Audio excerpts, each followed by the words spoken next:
बर्बरीक का नाम भला कौन नहीं जानता। महाभारत के महान योद्धाओं में से एक, जो कलयुग में भी पूजे जाते हैं खाटू श्याम जी के नाम से। जी हाँ दोस्तों, आपको पता चल ही गया होगा कि हम किसकी बात कर रहे हैं। हम बात कर रहे हैं घटोत्कच और मौवती के पुत्र बर्बरीक की।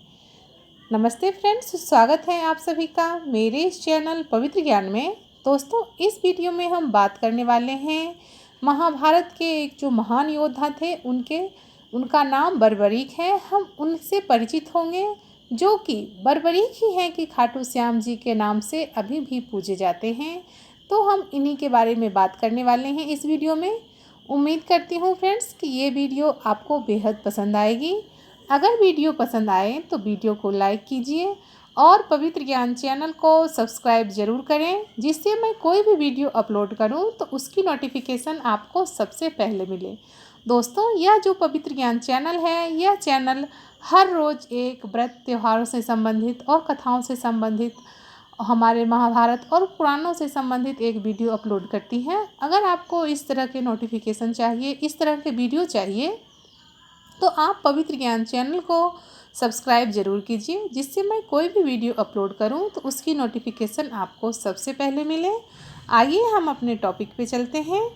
यदि आप घटोत्कच को भी भूल रहे हैं तो मैं आपको बता दूं कि ये घटोत्कच जी जो हैं, यह भीम के पुत्र हैं और घटोत्कच का बेटा बर्बरीक है, जो कि आज भी पूजनीय हैं। दोस्तों, ये जो बर्बरीक है, उनकी माँ ने ही उनको सिखाया था कि हमेशा हारने वालों के ही तरफ से लड़ना, और बर्बरीक इसी सिद्धांत पर चलते भी रहे। बर्बरीक माँ दुर्गा के उपासक थे। श्री कृष्ण की सलाह पर उन्होंने गुप्त क्षेत्र तीर्थस्थल में माँ दुर्गा की आराधना की। उनकी आराधना में विघ्न डालने वाले पलासी आदि दैत्यों का बर्बरीक ने संहार किया। बालकाल से ही बर्बरीक एक निडर, वीर और महान योद्धा थे। उन्होंने युद्ध कला अपनी माँ से सीखी थी। भगवान शिव को उन्होंने महान तपस्या की, भगवान शिव की उनकी घोर तपस्या की और उनको घोर तपस्या करके भगवान शिव को प्रसन्न किया, और भगवान शिव से वे 3 बाण प्राप्त किए, जो कि उन्हें तीनों लोकों में विजयी बनाने में सामर्थ्य था।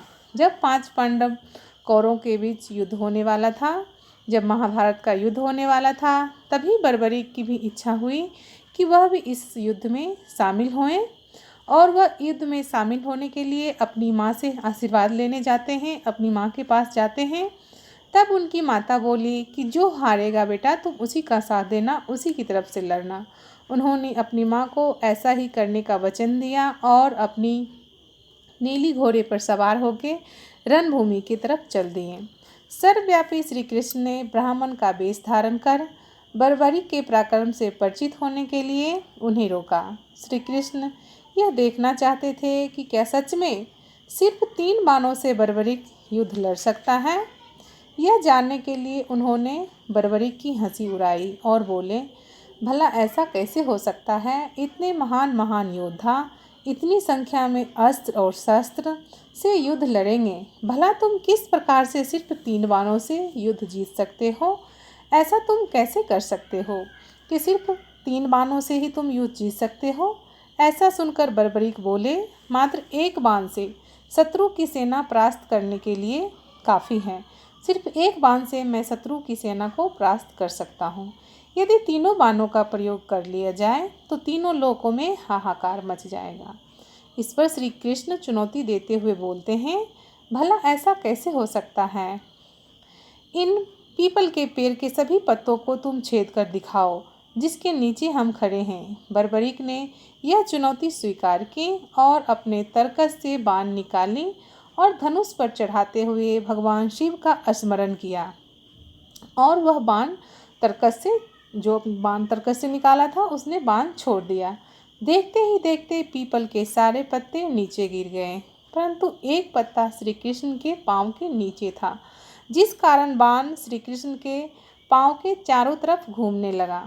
तभी बर्बरीक बोलते हैं, हे महानुभाव, आप अपने पांव हटा लीजिए, आपके पांव के नीचे पत्ता है, इसलिए ये जो बाण है आपके पांव के नीचे चक्कर लगा रहा है, क्योंकि मैंने इसे पत्ते भेदने के लिए कहा है, आपके पांव भेदने के लिए नहीं। जब ये श्री कृष्ण सारा देखते हैं तब वो चकित रह जाते हैं। यह सब देखकर श्री कृष्ण सोच में पड़ जाते हैं। श्री कृष्ण यह बात समझ जाते हैं कि बर्बरीक बहुत ही शक्तिशाली और बहुत ही पराक्रमी योद्धा है। सिर्फ एक ही बाण से यह महाभारत के युद्ध का काया पलट कर सकता है। उस समय कौरवों की सेना कमजोर पड़ रही थी और कृष्ण नहीं चाहते थे कि बर्बरीक कौरवों का साथ देने जाए। इसलिए उन्होंने एक चाल चली और बर्बरीक को बताया कि किसी भी युद्ध की शुरुआत में सबसे ताकतवर योद्धा को अपना सिर काटना पड़ता है और इस युद्ध में सबसे ताकतवर योद्धा तुम हो। इसीलिए तुम्हें अपना सिर काटकर परंपरा का निर्वहन करना होगा। यह सब सुन बालक बर्बरीक क्षण भर के लिए घबरा गए, परंतु उन्होंने अपने वचन की दृढ़ता जताई। बालक बर्बरीक ने श्री कृष्ण को अपना वास्तविक रूप में दर्शन देने की अभिलाषा व्यक्त की।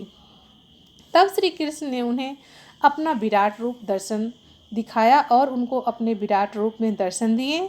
उन्होंने बर्बरीक की युद्ध में सबसे वीर की उपाधि से अलंकृत किया, अतएव उनका शीश दान में मांगा। तब बर्बरीक ने उनसे प्रार्थना की कि वे अंत तक युद्ध देखना चाहते हैं। श्री कृष्ण ने उनकी प्रार्थना स्वीकार कर ली और बर्बरीक ने अपना सिर दान में दे दिया। उनका सिर युद्ध भूमि के समीप एक पहाड़ पर सुशोभित किया गया, जहां से बर्बरीक संपूर्ण युद्ध का जायजा ले सकते थे। युद्ध की समाप्ति पर पांडवों में ही आपसी मतभेद होने लगे कि युद्ध में विजय का श्रेय किसको जाता है। तब श्री कृष्ण कहते हैं कि बर्बरीक का जो सिर है वह सिर संपूर्ण युद्ध का साक्षी है, अतः उससे भला निर्णायक कौन हो सकता है। सभी इस बात से सहमत हो गए और बर्बरीक से अपने अपने श्रेष्ठ होने की बात पूछने लगे। तब बर्बरीक के शीश ने उत्तर दिया और कहा कि श्री कृष्ण ही युद्ध में विजय प्राप्त करने के लिए सबसे महान कार्य किए हैं। उनकी शिक्षा, उनकी उपस्थिति, उनकी युद्ध नीति ही निर्णायक थी। बर्बरीक कहते हैं कि उन्होंने युद्ध में सिर्फ श्री कृष्ण के सुदर्शन चक्र को घूमता हुआ वो देख रहे थे, जो शत्रु के सेना का सिर काट रहा था। महाकाली कृष्ण के आदेश पर शत्रु सेना का रक्त के भरे प्याले का सेवन कर रही थी। श्री कृष्ण वीर बर्बरीक के महाबलिदान से, जो उन्होंने बलिदान दिया, उनके महान बलिदान से काफ़ी प्रसन्न हुए और वरदान दिया कि कलयुग में तुम श्याम नाम से जाने जाओगे। जो कलयुग आएगा उस युग में हारे हुए का साथ देने वाला ही श्याम नाम धारण करने में सामर्थ्य है। बर्बरीक के शीश को खाटू नगर वर्तमान राजस्थान राज्य के सीकर जिले में दफनाया गया, इसलिए उन्हें खाटू बाबा भी कहा जाता है, खाटू श्याम के नाम से जाने जाते हैं। तो ये तो थी कहानी कि जो महाभारत के जो महान योद्धा थे, कैसे उन्होंने अपना महान बलिदान दिया और इस महान बलिदान के कारण वह आज भी पूजे जाते हैं। राजस्थान और भारत के कई हिस्सों में कई ऐसे लोग हैं जिनके कुल देवता माने जाते हैं बर्बरीक। खाटू श्याम जी पूजे जाते हैं कुल देवता के रूप में। तो ये तो थी महाभारत से जुड़ी एक पहलू की जानकारी। उम्मीद करती हूँ फ्रेंड्स कि आपको यह वीडियो बेहद पसंद आई होगी। अगर वीडियो पसंद आए तो please like, share and subscribe. Thanks for watching. Good bye and take care friends.